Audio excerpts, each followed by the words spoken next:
नमस्कार। केंद्र सरकार में युवाओं को पक्की नौकरी देने का हमारा अभियान निरंतर जारी है और हमारी पहचान भी है बिना पर्ची बिना खर्ची।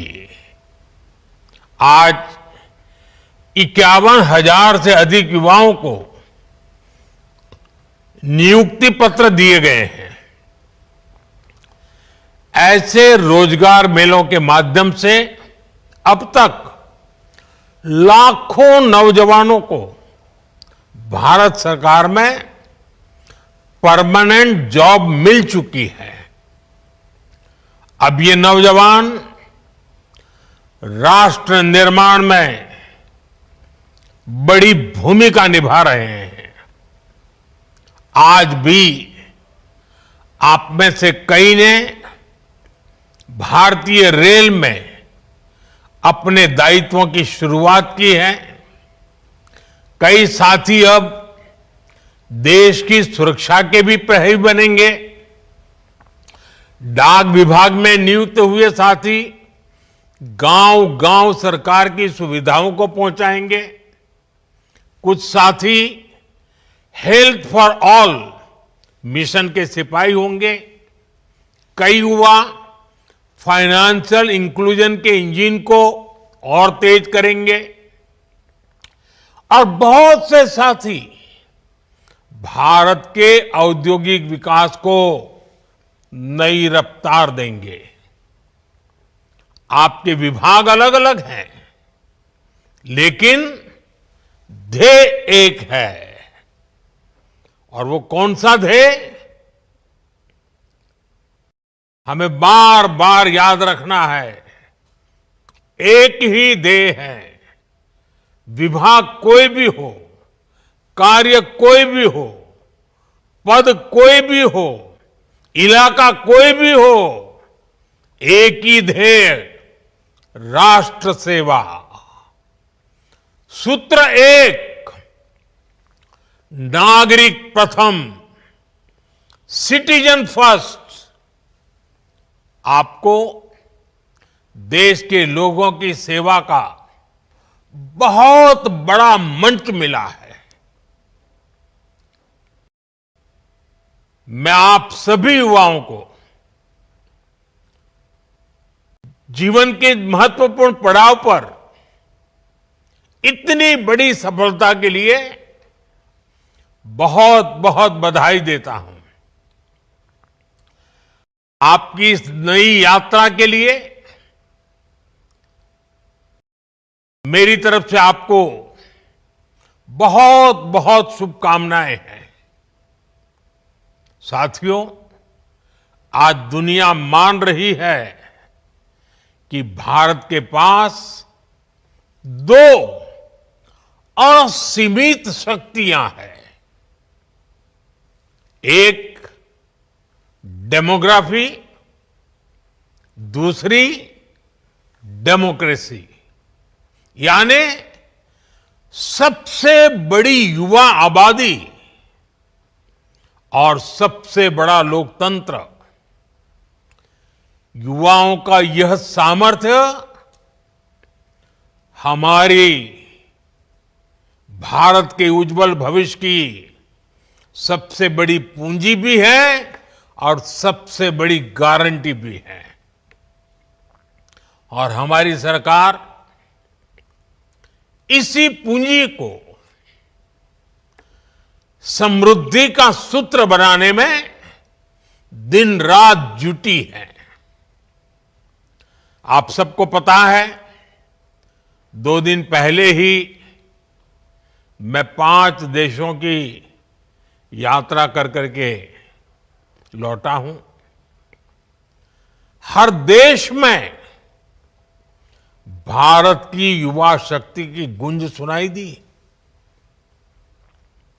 इस दौरान जितने भी समझौते हुए हैं, उनसे देश और विदेश दोनों जगह भारत के नौजवानों को फायदा होना ही है।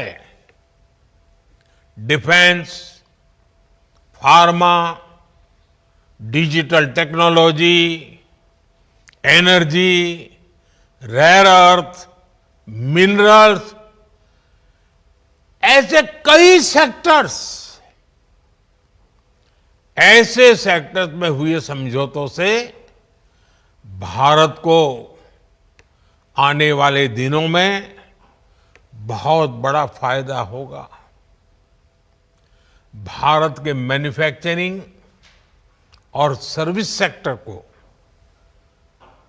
बहुत बल मिलेगा। साथियों, बदलते हुए समय के साथ 21वीं सदी में नेचर ऑफ जॉब भी बदल रहा है। नए नए सेक्टर्स भी उभर रहे हैं। इसलिए बीते दशक में भारत का जोर अपने युवाओं को इसके लिए तैयार करने का है और इसके लिए अहम निर्णय भी लिए गए हैं। आधुनिक जरूरतों को देखते हुए आधुनिक नीतियां भी बनाई गई हैं। स्टार्टअप्स, इनोवेशन और रिसर्च का जो इकोसिस्टम आज देश में बन रहा है, वो देश के युवाओं का सामर्थ्य बढ़ा रहा है। आज जब मैं नौजवानों को देखता हूं कि वे अपना स्टार्टअप शुरू करना चाहते हैं, तो मेरा भी आत्मविश्वास बढ़ जाता है। और अभी हमारे डॉक्टर जितेंद्र सिंह जी ने स्टार्टअप के विषय में विस्तार से कुछ आंकड़े भी बताए आपको सामने। मुझे खुशी होती है कि मेरे देश का नौजवान बड़े विजन के साथ, तेज गति से, मक्कमता के साथ आगे बढ़ रहा है। वो कुछ नया करना चाहता है। साथियों, भारत सरकार का जोर प्राइवेट सेक्टर में रोजगार के नए अवसरों के निर्माण पर भी है। हाल ही में सरकार ने एक नई स्कीम को मंजूरी दी है, एम्प्लॉयमेंट लिंक इंसेंटिव स्कीम। इस योजना के तहत सरकार प्राइवेट सेक्टर में पहली बार रोजगार पाने वाले युवा को 15,000 रुपये देगी। यानी पहली नौकरी की पहली सैलरी में सरकार अपना योगदान देगी। इसके लिए सरकार ने करीब 1 लाख करोड़ रुपए का बजट बनाया है। इस स्कीम से लगभग 3.5 करोड़ नए रोजगार के निर्माण में मदद मिलेगी। साथियों, आज भारत की एक बहुत बड़ी ताकत हमारा मैन्युफैक्चरिंग सेक्टर है। मैन्युफैक्चरिंग में बहुत बड़ी संख्या में नई नई जॉब्स बन रही है। मैन्युफैक्चरिंग सेक्टर को गति देने के लिए इस वर्ष के बजट में मिशन मैन्युफैक्चरिंग की घोषणा की गई है। बीते सालों में हमने मेक इन इंडिया अभियान को मजबूती दी है। सिर्फ पीएलआई स्कीम से उससे ही 11 लाख से अधिक रोजगार देश में बने हैं। बीते सालों में मोबाइल फोन और इलेक्ट्रॉनिक सेक्टर का अभूतपूर्व विस्तार हुआ है। आज करीब 11 लाख करोड़ रुपए की इलेक्ट्रॉनिक्स मैन्युफैक्चरिंग हो रही है, 11 लाख करोड़। इसमें भी बीते 11 साल में 5 गुना से भी अधिक वृद्धि हुई है। पहले देश में मोबाइल फोन मैन्युफैक्चरिंग की 2 या 4 यूनिट थी, सिर्फ 2 या 4। अब मोबाइल फोन मैन्युफैक्चरिंग से जुड़ी करीब करीब 300 यूनिट्स भारत में है और इसमें लाखों युवा काम कर रहे हैं। वैसा ही एक और क्षेत्र है और ऑपरेशन सिंदूर के बाद तो उसकी बहुत चर्चा भी है, बड़े गौरव से चर्चा हो रही है, और वो है डिफेंस मैन्युफैक्चरिंग। डिफेंस मैन्युफैक्चरिंग में भी भारत नए रिकॉर्ड्स बना रहा है। हमारा डिफेंस प्रोडक्शन 1.25 लाख करोड़ रुपए से ऊपर पहुंच चुका है। भारत ने एक और बड़ी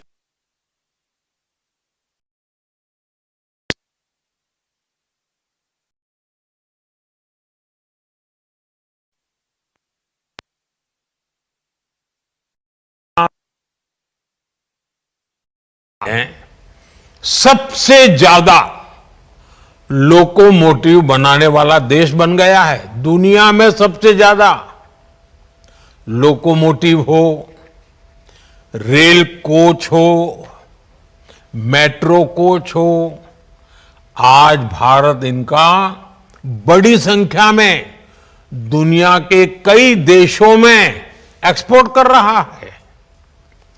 हमारा ऑटोमोबाइल सेक्टर भी अभूतपूर्व ग्रोथ कर रहा है। बीते 5 साल में ही इस सेक्टर में करीब $40 बिलियन का एफडीआई आया है, यानी नई कंपनियां आई हैं, नई फैक्ट्रियां लगी हैं, नए रोजगार बने हैं और साथ साथ गाड़ियों की डिमांड भी बहुत बढ़ी है। गाड़ियों की रिकॉर्ड बिक्री हुई है भारत में। अलग अलग सेक्टर्स में देश की ये प्रगति, ये मैन्युफैक्चरिंग के रिकॉर्ड तभी बनते हैं, ऐसे नहीं बनते। ये सब तब संभव होता है जब ज्यादा से ज्यादा नौजवानों को नौकरियां मिल रही हैं, नौजवानों का पसीना लगता है उसमें, उनका दिमाग काम करता है, वो मेहनत करते हैं। देश के नौजवानों ने रोजगार तो पाया है, लेकिन ये कमाल करके भी दिखाया है। अब सरकारी कर्मचारी के तौर पर आपको हर संभव प्रयास करना है कि देश में मैन्युफैक्चरिंग सेक्टर की ये गति निरंतर बढ़ती रहे। जहां भी आपको दायित्व मिले, आप एक प्रोत्साहक के रूप में काम करें, लोगों को एनकरेज करें, रुकावटें दूर करें। जितना ज्यादा आप सरलता लाएंगे, उतनी सुविधा देश में अन्य लोगों को भी बढ़ेगी। साथियों, आज हमारा देश दुनिया की, और कोई भी हिंदुस्तानी बड़े गर्व से कह सकता है, आज हमारा देश दुनिया की तीसरी बड़ी इकोनॉमी बनने की तरफ तेजी से आगे बढ़ रहा है। ये मेरे नौजवानों के पसीने की कमाल है। बीते 11 वर्षों में हर सेक्टर में देश ने प्रगति की है। हाल में इंटरनेशनल लेबर ऑर्गेनाइजेशन आईएलओ की एक बहुत बढ़िया रिपोर्ट आई है, शानदार रिपोर्ट है। इस रिपोर्ट में कहा गया है कि बीते दशक में भारत के 90 करोड़ से अधिक नागरिकों को वेलफेयर स्कीम के दायरे में लाया गया है। एक प्रकार से सोशल सिक्योरिटी के दायरा गिना जाता है। और इन स्कीम्स का फायदा सिर्फ वेलफेयर तक सीमित नहीं है। इससे बहुत बड़ी संख्या में नए रोजगार भी बने हैं। जैसे एक छोटा उदाहरण मैं देता हूं, पीएम आवास योजना। अब ये पीएम आवास योजना के तहत 4 करोड़ नए पक्के घर बन चुके हैं और 3 करोड़ नए घर अभी बनाने की प्रक्रिया चल रही है। इतने घर बन रहे हैं तो इसमें मिस्त्री, लेबर, रॉ मटेरियल से लेकर ट्रांसपोर्ट सेक्टर में छोटी छोटी दुकानदारों के काम, माल ढोने वाले ट्रक के ऑपरेटर्स, आप कल्पना कर सकते हैं कितने सारे जॉब्स क्रिएट हुए हैं। इसमें भी सबसे खुशी की बात है कि ज्यादातर रोजगार हमारे गांव में मिले हैं। उसे गांव छोड़ करके जाना नहीं पड़ रहा है। इसी तरह 12 करोड़ नए टॉयलेट देश में बने हैं। इससे निर्माण के साथ साथ प्लम्बर्स हो, लकड़ी का काम करने वाले लोग हो, जो हमारे विश्वकर्मा समाज के लोग हैं, उनके लिए कितने सारे काम निकले हैं। यही हैं जो रोजगार का विस्तार भी करते हैं, प्रभाव भी पैदा करते हैं। ऐसे ही आज 10 करोड़ से अधिक नए, मैं जो बात बता रहा हूं नए लोगों की बताता हूं, नए एलपीजी कनेक्शन देश में उज्ज्वला स्कीम के तहत दिए गए हैं। अब इसके लिए बहुत बड़ी संख्या में बॉटलिंग प्लांट्स बने हैं। गैस सिलेंडर बनाने वालों को काम मिला है, उसमें भी रोजगार पैदा हुए हैं। गैस सिलेंडर की एजेंसी वालों को काम मिला है। गैस सिलेंडर घर घर पहुंचाने के लिए जो लोग चाहिए उनको नए नए रोजगार मिले हैं। आप एक एक काम लीजिए, कितने प्रकार के रोजगार के अवसर पैदा होते हैं। इन सारी जगहों पर लाखों लाखों लोगों को नए रोजगार मिले हैं। साथियों, मैं एक और योजना की भी चर्चा करना चाहता हूं। अब आपको पता है ये योजना तो यानी कहते हैं ना 5 उंगली घी में, या तो कहते हैं कि दोनों हाथ में लड्डू, ऐसी है पीएम सूर्यघर मुफ्त बिजली योजना। सरकार आपके घर की छत पर यानी रूफटॉप सोलर प्लांट लगाने के लिए एक परिवार को एवरेज करीब करीब 75,000 रुपए से भी ज्यादा दे रही है। इससे वो अपने घर के छत के ऊपर सोलर प्लांट लगाता है। एक प्रकार से उसका घर की छत बिजली का कारखाना बन जाती है, बिजली पैदा करता है और वो बिजली खुद भी उपयोग करता है, ज्यादा बिजली है तो बेचता है। इससे बिजली का बिल तो जीरो हो रहा है, उसके पैसे तो बच ही रहे हैं। इन प्लांट्स को लगाने के लिए इंजीनियर्स की जरूरत पड़ती है, टेक्नीशियन की जरूरत पड़ती है, सोलर पैनल बनाने के कारखाने लगते हैं, रॉ मटेरियल के लिए कारखाने लगते हैं, उसको ट्रांसपोर्टेशन के लिए लगते हैं, उसको रिपेयर करने के लिए भी पूरी एक नई इंडस्ट्री तैयार हो रही है। आप कल्पना कर सकते हैं एक एक स्कीम लोगों का तो भला कर रही है, लेकिन लाखों लाखों नए रोजगार इसके कारण पैदा हो रहे हैं। साथियों, नमो ड्रोन दीदी अभियान ने भी बहनों बेटियों की कमाई बढ़ाई है और ग्रामीण क्षेत्र में रोजगार के नए मौके भी बनाए हैं। इस स्कीम के तहत लाखों ग्रामीण बहनों को ड्रोन पायलट की ट्रेनिंग दी जा रही है। उपलब्ध जो रिपोर्ट्स हैं ये बताती हैं कि हमारी ये ड्रोन दीदी, हमारी गांव की माताएं बहनें खेती के एक सीजन में ही ड्रोन से खेती में जो मदद करती हैं, उसका जो कॉन्ट्रैक्ट पर काम लेती हैं, एक एक सीजन में लाखों रुपए कमाने लग गई है। इतना ही नहीं, इससे देश में ड्रोन मैन्युफैक्चरिंग से जुड़े नए सेक्टर को बहुत बल मिल रहा है। खेती हो या डिफेंस, आज ड्रोन मैन्युफैक्चरिंग देश के युवाओं के लिए नए अवसर बना रहा है। साथियों, देश में 3 करोड़ लखपति दीदी बनाने का अभियान जारी है। इनमें से 1.5 करोड़ लखपति दीदी बन भी चुकी हैं। और आप तो जानते हैं लखपति दीदी के मेरा मतलब है एक साल में कम से कम 1 लाख रुपए से अधिक उसकी आय होनी चाहिए, और एक बार नहीं, हर वर्ष होती रहनी चाहिए। वो है मेरी लखपति दीदी, 1.5 करोड़ लखपति दीदी। अब आप देखिए, गांव में जाएंगे तो आपको कुछ बातें सुनने को मिलेगी।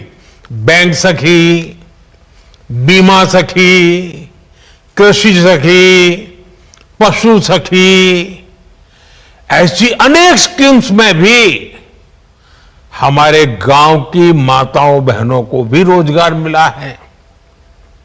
ऐसे ही पीएम स्वनिधि योजना के तहत पहली बार रेहड़ी ठेले फुटपाथ पर काम करने वाले साथियों को मदद दी गई। इसके तहत लाखों साथियों को काम मिला है। और डिजिटल पेमेंट के कारण आजकल तो हमारे हर रेहड़ी पटरी वाला कैश नहीं लेता है, यूपीआई करता है। क्यों? क्योंकि बैंक से उसको तुरंत उसके आगे की रकम मिलती है, बैंक का विश्वास बढ़ जाता है, कोई कागज की उसको जरूरत नहीं पड़ती। यानी एक रेहड़ी पटरी वाला आज विश्वास के साथ, गर्व के साथ आगे बढ़ रहा है।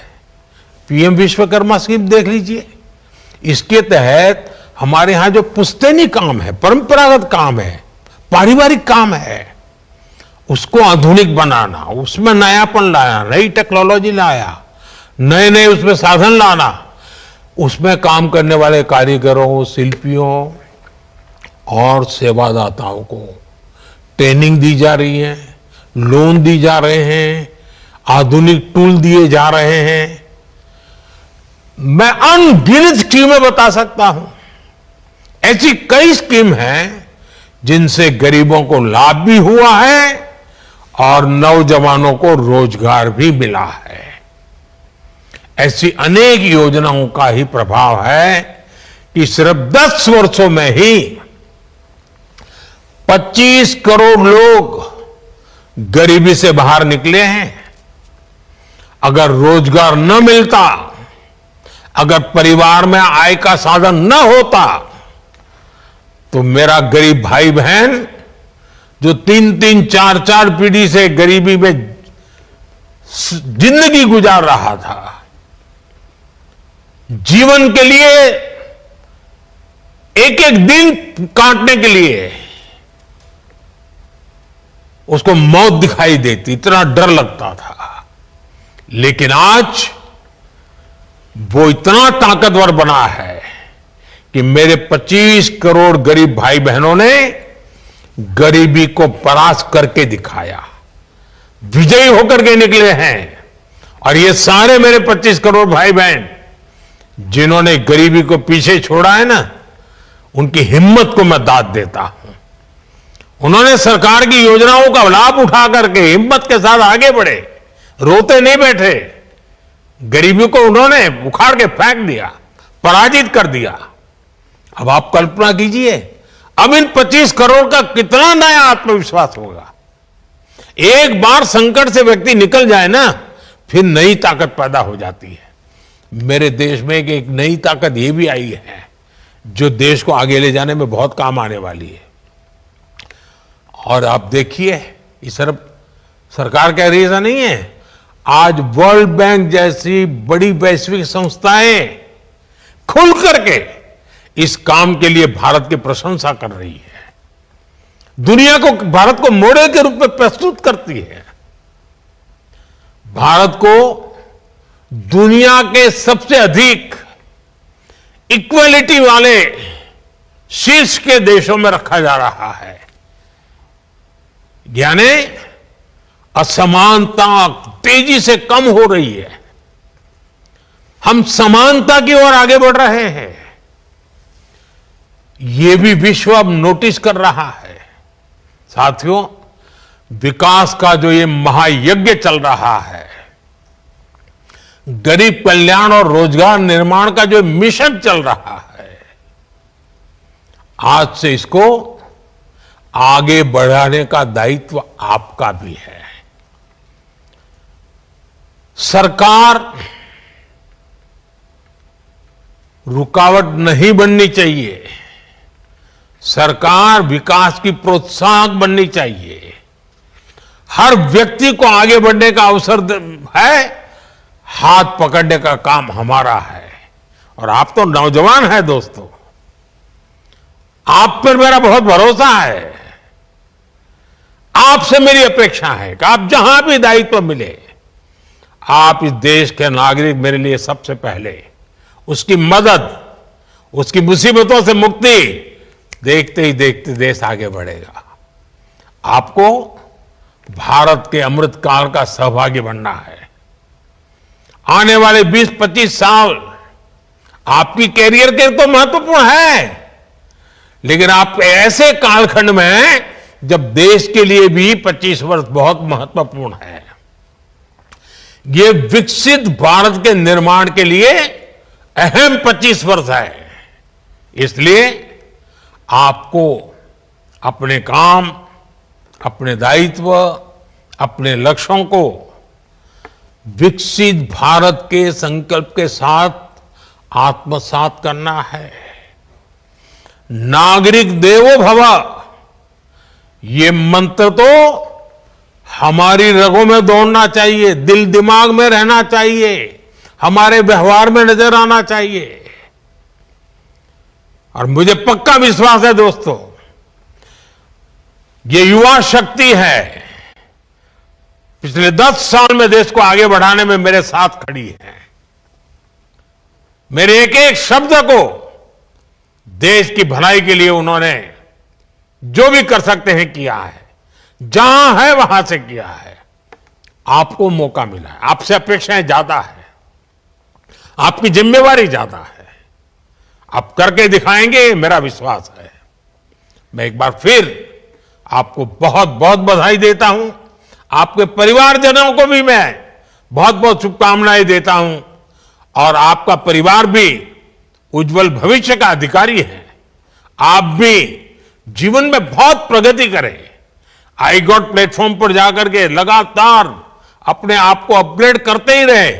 एक बार जगह मिल गई, चुप मत बैठिए मत, बहुत बड़े सपने देखिए, बहुत आगे जाने के लिए सोचिए। काम कर करके, नया नया सीख करके, नया नया परिणाम ला करके प्रगति भी कीजिए। आपकी प्रगति में देश का गौरव है, आपकी प्रगति में मेरा संतोष है। और इसलिए मैं आज, जब आप एक नए जीवन की शुरुआत कर रहे हैं, आपसे बात करने के लिए आया हूं, शुभकामनाएं देने के लिए आया हूं, और बहुत सारे सपनों को पूरा करने के लिए अब आप मेरे एक साथी बन रहे हैं। मेरे एक निकट साथी के रूप में मैं आपका स्वागत करता हूं। आप सबको बहुत बहुत धन्यवाद, बहुत बहुत शुभकामनाएं।